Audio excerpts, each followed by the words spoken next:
The harnessing of energy is not only central to our national security, but to America's ability to compete in the global marketplace. Today, we're joined by Chris Wright, engineer, entrepreneur, and now the United States Energy Secretary. Wright is known not just for transforming America's shale industry, but for thinking about global power in the same way a chess grandmaster sees the board. And one thing's for sure, he's playing to win. From Ballard Studios in Washington, D.C., a very special episode of 13th and Park. The hard things that are necessary, we either do it or we'll pay the price down the road. That often is missing in politics. We have to solve everything. It's a nightmare. You and I can differ, but that doesn't mean you and I cannot be friends. I have faith in the American people. Those are the facts. The Illuminati, right there. Aliens could have invaded and nothing would surprise me at this point. We went from North Korea to M&M. That's a lot, man. What's in this tea? Well, Secretary, great to have you on the set here at 13th and Park. First question I have to ask you, the kid from Colorado, right? You come to Washington. Everything you expected? Well, I didn't know what to expect, but it's been exciting. It's been empowering. It's wildly different for sure. But I'll tell you, I've been an entrepreneur my whole life. The last time I had a boss, I was 19. So very leery of that, someone telling me what to do or what not to do or how to do it. But the president has been absolutely tremendous. To me, the ultimate CEO in that he picked the team he wants and then he empowers you. I tell him, hey, I want to do these bold things. Are you okay with doing A and B? He's like, absolutely, do them as fast as you can, then bring me C and D. We need more ideas. He's a man of action, and he's willing to take risks. He's willing to drive change. And that's what I'm all about as a business guy. So to actually find as dynamic and as empowered an environment in government, I was shocked, but I'm thrilled. So when you got that call from the president, right, were you thinking, okay, this is the kind of leader I can really work with, someone from the private sector who hasn't had, a long history in government and bureaucracy. This is someone I can really do something special with. Oh, absolutely. I met the president for the first time 18 months ago at a dinner dialogue about energy. First time I'd seen him in a private setting, over 2-hour-long dinner. First of all, he listened almost the entire time, spoke very little except for asking questions. Yeah. And then he listened intently to answers, which is not what politicians do. They usually have a scripted event with a politician. Yeah. This guy was very thoughtful, very smart, and just asking questions. And halfway through, he said, you should be energy secretary.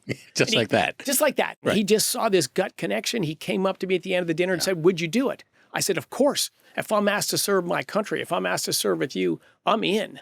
Okay, so you came from Colorado, you wended your way through academia, MIT, graduated with a degree in mechanical engineering, went to UC Berkeley at one point, continued down that path, but you got frustrated. I think I read that academia is more about, writing white papers than getting things done.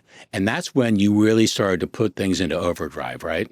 Yeah, I knew from that experience and a summer job, I knew I wanted to be an entrepreneur. Just big companies and universities are just more bureaucratic. There's a lot of great things there, but they're slow at doing things. Right. I wanted to find things that work and then drive them hard and see if I could make an impact in industry. And my particular interest, of course, was energy. And look, I've been crazy lucky. The luckiest thing in my very lucky life was meeting my wife when I was 18. Right, beyond meeting Liz, right. But my success in entrepreneurship has been a lot of luck and a lot of just great people. Like the president, I think I recognize you have to have those great partners that have different strengths than you do and different weaknesses than you do. And then you got to empower people. And that's the road to success in business and in life. Your energy policy is described as pro-growth, pro-fossil fuels, pro-innovation, undergirding what we really need from energy, which is our national security, right? And our ability to grow our economy and to have a future that is not limited by energy, but actually enhanced by it. So set the table for us. What are the biggest challenges the country faces today and the biggest opportunities in energy? So the biggest challenge is energy is complicated, but it's critical, as you laid out. It's just critical for everything in life. So it's become political. There's people that, I'm for green energy. Well, what is green? There's no such thing as green energy, or I'm for this energy. Right. Like you said, I'm pro fossil fuels. I am only because they're awesome. My thing is, as I always say, is I don't care where energy comes from. As long as it's affordable, reliable, secure, and makes people's lives better, Right. That's what matters about energy. The strength, the advantages of hydrocarbons, they just transformed the world. When they started in the mid-1800s, we more than doubled life expectancy. extreme poverty was just the norm. People were 6 inches shorter than you and I because they were all calorie deficient except for the very wealthy.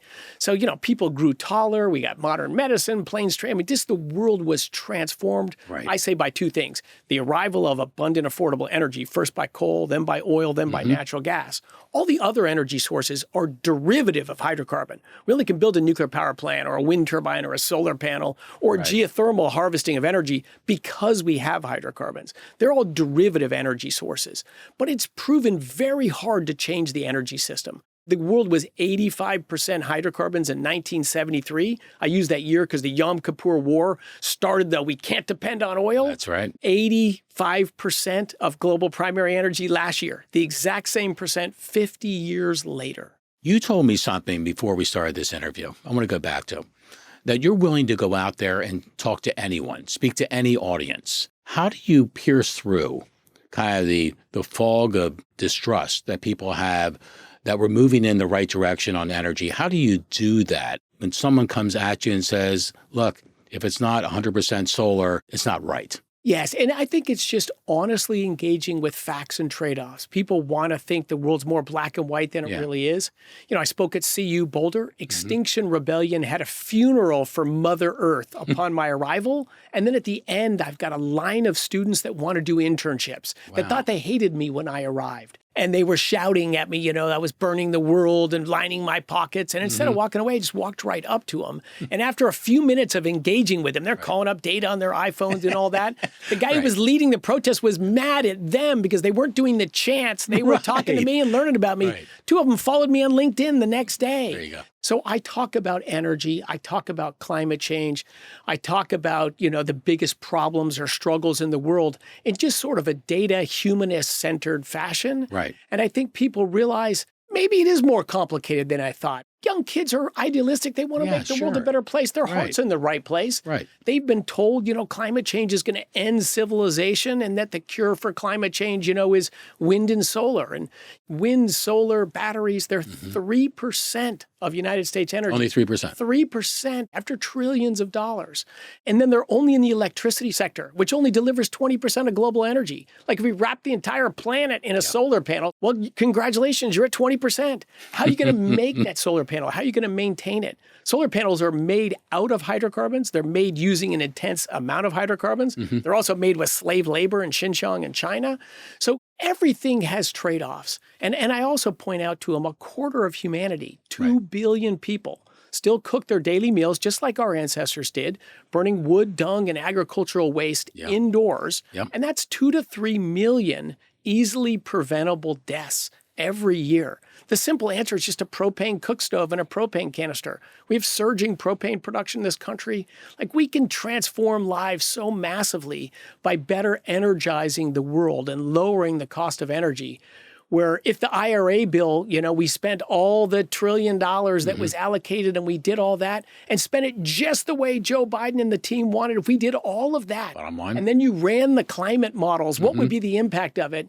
Around 1/100th of a degree cooler planet in the year 2100, massively smaller than anything we could even measure. Like no beneficial impact to 4 generations from now of descendants. But yet in the meantime, we're going to take people's jobs and send them over to China or Vietnam because electricity got too expensive to build anything in California. We're going to scare 20% of children have nightmares about climate change. Like the human cost of being irrational and alarmist about climate change and energy, the human cost is dramatic. The impact on global greenhouse gas emissions is almost nothing. But there's a difference between feeling something that's intuitive and then being given information that counteracts that intuition, right? Washington State, for instance, for years had a extra tax on gasoline. It's one of the reasons it's the most expensive gas. I think California and Washington State compete. The most expensive gas in the country. The reason it was put into play and it was sold by the leaders in Washington State was they said to the people, we're going to dramatically do our part to dramatically reduce the carbon footprint, not only here, but in the world. When studies were done, they found out they were making almost no impact on any of that, other than they had penalized everyone living in Washington State with higher prices for gas fuel. So the climate report just came out a couple weeks ago. It talked about the positive impacts of CO2. to counteract the intuitive response, which might be, well, isn't that a negative? It's actually a positive. Can you explain what was in that report and why it opens a lot of eyes when you can explain what people think they knew but really didn't? These Intergovernmental Panel on Climate Change reports are huge. They're thousands of pages long. They're written by hundreds of people in all different areas. And then politicians write a summary for policymakers, and then someone goes on the news. Most of what you hear about the IPCC reports is directly contradictory to the reports themselves. It's just the political takeaway. Right. So what I tried to do was get 5 top scientists who are world-renowned, well-known around the world. Everybody knows who these 5 people are. One of them was Obama's Undersecretary for Science. He was provost of Caltech before that and a PhD from MIT. He's a nuclear physicist. Another guy, incredible economist, brilliant statistician from Canada, actually. And then Judy Curry, who ran climate science at Georgia Tech, until it got so political. Well, she went out on her own. And then 2 awesome guys from Alabama who developed the first and maybe most robust satellite monitoring network of global temperatures. So these are accomplished people. And what they really do is make it in readable format. None of us claim any powers we can foresee the future, but let's look at what we know so far. And so, look, we have increased greenhouse gas, CO2 in the atmosphere by about 50% since pre-industrial time. It absorbs infrared radiation. That's a warming influence. That's all true. But there's not been an increase in hurricanes or tornadoes or floods or droughts.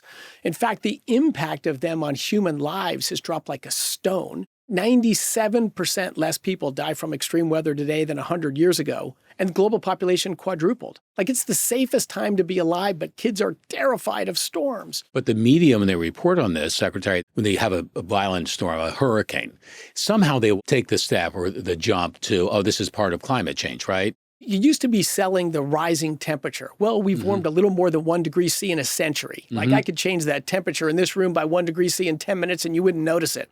So over a century, that's pretty subtle. It turned out it's more effective to scare people with storms, because storms are terrifying. Hurricanes, tornadoes are terrifying. But the data is stubborn here in that we have not seen an increase in these storms. And that has driven the activists crazy. Most of them don't even know it. The media and politicians relentlessly say it's true. I was on CNN and they just claim, well, I'm denying this consensus that these storms have not increased, which is why you heard them recently talk about billion-dollar storms. Well, you build up more buildings in Miami and you have inflation and we get richer. Of course, there's more billion-dollar storms. But if you look as a percent of our economy, it's declined over 20%. And on human lives, the decline's even more dramatic. So the storms thing is just false. So in this report, we just try to bring it out. You mentioned the benefits. So one of the biggest impacts, I say if you came from Mars and you looked at planet Earth over the last 50 years, the biggest thing you'd see is the planet is greening. No surprise, right? There's 50% more plant food in the atmosphere. The world's a little more than 1 degree C warmer. Well, a warmer world evaporates more water, which means it's a wetter world. So more plant food, more water. What do you think? So we've had a greening across the whole planet. It's not just increased crop productivity, but forests and grassland, the Sahara Desert shrinking a little bit. And this, of course, is hundreds of billions of dollars of economically positive impact for humanity. Everyone knows that. But of course, they don't talk about it much in the climate change reports because they're driven a little bit toward a pump up their issue. It's not controversial. It's just not said out loud. So a lot of what these climate scientists did in this report was they say stuff that most climate scientists know is true, but it doesn't help the, increase funding. It doesn't help the, them to be the saviors of the world. Most climate scientists are honest, reasonable people. The ones you see on the news, of course, are the more political, the more alarmist, the more sensational ones. They're not representative of the field as a whole. So you have a fondness for the game of chess, yet it seems to be related to your view of the world, the geopolitics of the world. And when you think about energy, you think about Russia and what they did with gas, cutting off a lot of that supply to Europe because of Ukraine. You think about the Belt and Road policies from China, where they're investing now to try to control later. And you even think about, in America, the LNG terminals that have come online, right? I think you see the world, as well as energy, as pieces on the chessboard. Using that analogy, what is the most important piece America has on that board, which is all about controlling the center, right? And maybe is there another piece we've got to put on the board that isn't there right now that will lead to a greater sense of national security and energy independence? Well, that other piece is common sense and government reform so we can build stuff in America again.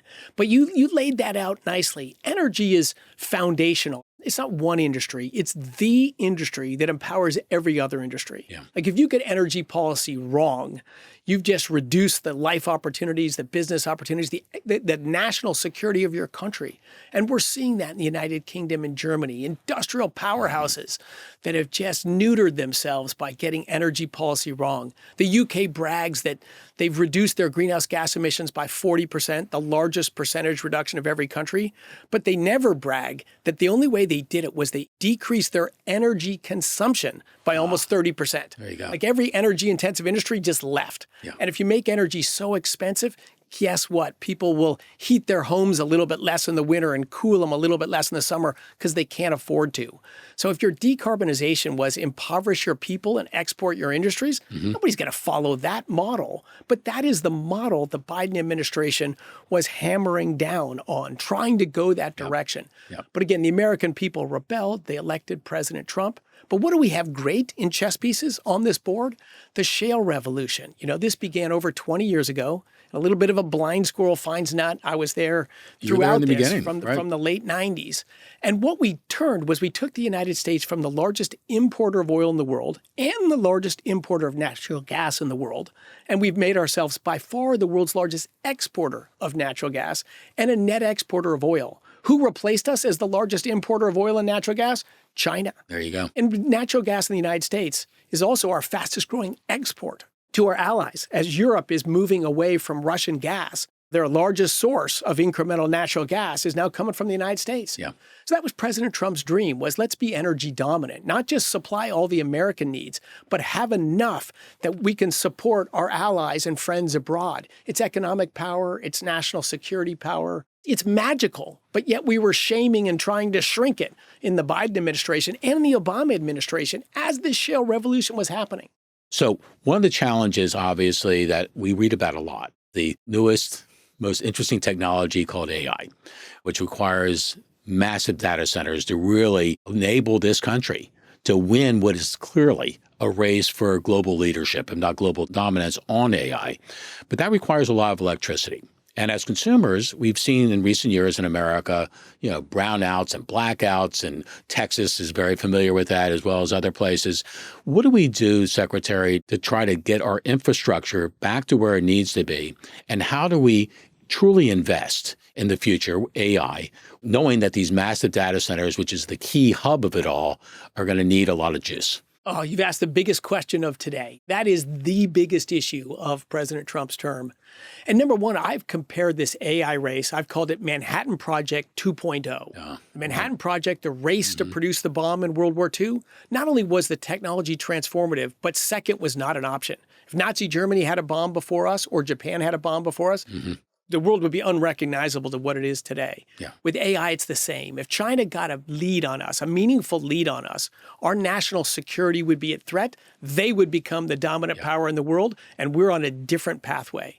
So one thing that was central to President Trump's agenda and my agenda is we should be the leader in AI. We are today the leader in AI, but not by much. And energy is the gating item there. The Biden administration, their plans for the electricity grid over these next 4 years, they thought Harris was going to become president. They had planned 22 gigawatts of firm electricity generation new to be built and 100 to be retired. In other words, an 80 gigawatt shrinkage I did the of math. always available power on. Right. And if we had done that, we wrote a report on this, blackouts would be 100 times more likely 4 years from now than they are today. 100 times more blackouts. And no chance of leading in AI. Just zero. We would just surrender because we were shrinking our electricity. By our math, we need at least 100 gigawatts of incremental firm generation of electricity in the next 4 years. So what we need to do is get all the barriers out of the way that have prevented people from building stuff. I mean, with the Biden rules, if you built a new natural gas plant today, you had to have carbon sequestration and capture on it 8 years out. Nobody's going to build a 50-year investment that you've got to double the cost of the electricity on of a technology we haven't even proven at scale. But the bigger thing is the cost increase. We've just got to get common sense. And again, back to that climate report. If you don't capture the CO2, you do increase atmospheric CO2. That has an impact. It just turns out by the math of the climate economists, it's not that big of a deal. It's nowhere close to the impact of being second to China, leaving AI behind, exporting our jobs overseas. So we're doing an abrupt pivot, and you're going to see massive infrastructure built in the United States, data centers built in the United States, new natural gas plants, a ton of new nuclear power plants. We're going to bring old nuclear power plants back on. We're going to stop closing all our coal plants that have decades of life left still in them. We're going to try to do everything we can to reverse this momentum to stop the rise in electricity prices and grow our production of electricity. Fortunately, the big tech companies who were sort of complacent, sort of participants in the climate alarmism, oh, we run our business on 100% renewable energy. They never did. And they repeated this. Oh, if we just put more wind turbines and solar panels, we'll stop climate. You know, they were smart and they were impactful. But they sent this totally wrong message. Well, they've got religion now. They've seen the math. They've seen the data. They want to win the AI race. They've immediately become what I call energy sober or energy thoughtful. They want to grow energy production. They're going to help us in messaging a more honest and fact-based message to the American public, driving AI forward, driving electricity forward. We have a great future ahead of us. We just can't squelch it by an overweening government that's focused on scaring people so that it can become bigger. So I was reading the press recently about your visit to Ames, Iowa. I'm on the Iowa State campus in Ames, Iowa, at the Ames National Laboratory. Innovations here are going to unleash American industry, American energy, and protect our national defense. Any takeaways from that experience as you go back to your days as the MIT graduate that really kind of opened your eyes all over again about how cool this is? Yeah, so I took an engineering material science class my first semester at MIT. And that was going back to that class. Here's a bunch of great scientists all looking at materials. How do we design materials to deliver different things? Let me just give one example, that quantum computing, which is a very nerdy, very complicated thing. But we need the quantum behavior of an electron or of an atom to do these computations, to be able to contain something at nearly absolute zero temperature for as long as possible and be able to communicate with it is an enormous material challenge.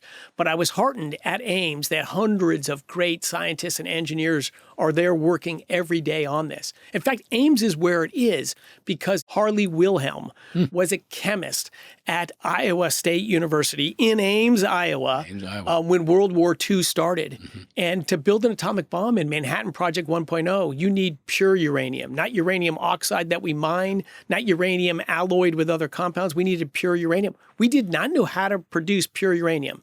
There were projects at Princeton, at Columbia, in business, at University of Chicago that all struggled and never made real progress. Harley Wilhelm in Ames, Iowa, figured out how to separate and make pure uranium, without which we wouldn't have launched the nuclear industry. We wouldn't have created atomic bombs. World War II would have been much bloodier and gone on longer with maybe a different ending. So this one guy, Harley Wilhelm, an awesome chemist in Ames, Iowa, that's why Ames Laboratory focuses on his expertise, chemistry and materials. And they've carried on a great, proud tradition. That's a great Jeopardy question. Do you think anyone would get that Jeopardy question right? No, I certainly wouldn't have till recently. I got to admit, like, I'm a historian and a lover of science, but I did not know who Harley Wilhelm was until quite recently. Now I'm reading a book all about him. I can't wait to do the same. So talk about a major innovation, Secretary. Is there one thing out on the horizon that you're looking at in terms of energy that has your interest, not necessarily your buy-in yet, but your interest? The energy source that I am tremendously excited about and is moving rapidly is fusion energy. And the national labs are huge players in that. We've got commercial businesses that are in that. We're going to make a industry lab fusion cooperative. Fusion is what powers the sun and all the stars in the universe. Like, it is an enormous source of energy. In fact, I went to MIT as a 17-year-old kid to work on fusion energy. Because they had that there. They had that. They had these two tokamak reactors that look like the promising way to fusion. And it's been a very hard problem. We've made incremental progress for 40 years, but now is the moment. Not only have we got advancements so that we're just about to cross that threshold, But we've also got artificial intelligence. AI is going to be transformative. We're going to get fusion energy, I think, on a practical, deliverable basis in the next several years and probably commercially available within 10 to 20 years. I mean, it will be that fast. The other thing I'm incredibly excited about with artificial intelligence, maybe I'll end with, is we're going to transform cancer from a death sentence for tens of millions of people, hundreds of millions of people a year around the world, and millions of Americans every year. We're going to transform cancer into a manageable condition that will no longer be a death sentence. That's God bless our national labs, God bless awesome science, God bless corporate partners, and artificial intelligence. This is very doable. We will lay out a plan, I think, later this year or early next year on how we're going to do that. But this is going to be a new rapid age of discovery. And yeah, I am a kid in a candy shop. I'm thrilled and honored to be here in this role. And we're going to see some great changes. Thanks to our president, thanks to the administration, thanks to the Senate and the House and the One Big Beautiful Bill. We're just going to bring some common sense back to Washington that's going to unleash creativity, advancement, and a golden age for America. Which leads to my last question, Washington. So here you come from the private sector who comes to Washington that is filled with bureaucracy and at times intransigence and politics and all the rest, right? But you have I can feel this in the studio. You got an energy about you, being energy secretary, probably a good thing, that you want to get things done like yesterday, right? So how is Washington reacting to you, person who's built for speed and for getting these things done? And how optimistic are you that you can bring Washington maybe with you as opposed to having to take on some of the normal powers in Washington to get stuff done? I think it's very doable. It's very doable. And it's doable predominantly because that's President Trump. He's a businessman. Yeah. He wants to make change. He believes he doesn't worry about a complicated calculus. I'm going to piss off these people and like those people. The only constituency he cares about is the American public. Yeah. We got to lower energy costs. We got to clean the bureaucracy out of government. We got to unleash Americans. We've got other cabinet secretaries. Think of Howard Lutnick and Doug Burgum and Lee Zeldin, who all have very commercial mentalities. Right. Like, if that's wrong, well, let's just fix it. You know, if the normal process is 4 years, let's make a different process. Why should Americans have 4 more years of expensive energy policy? Why should we lose the AI race because the process says this will take years? We've got people that in a principled, smart way will lean in and move fast. Yeah, I am not a lonely voice here. I feel at home. But you're right. I am not a patient guy. I'm an optimist. I'm a passionate believer in America and the American dream. And I am all in. I will leave it all on the playing field in the next 3.5 years. Well, I really appreciate the time you spent with us today. I think you have a great sense of curiosity, ambition for the country and not for yourself. I love your backcountry history in Colorado. It says a lot about your innate sense of self-reliance and practicality, which I think is built into your energy policy. And I can tell everyone out there that if you're going to put money on anyone between you and, let's say, the normal, more intransigent Washington, D.C., my money's on you. Secretary, great to be with you. Thank you.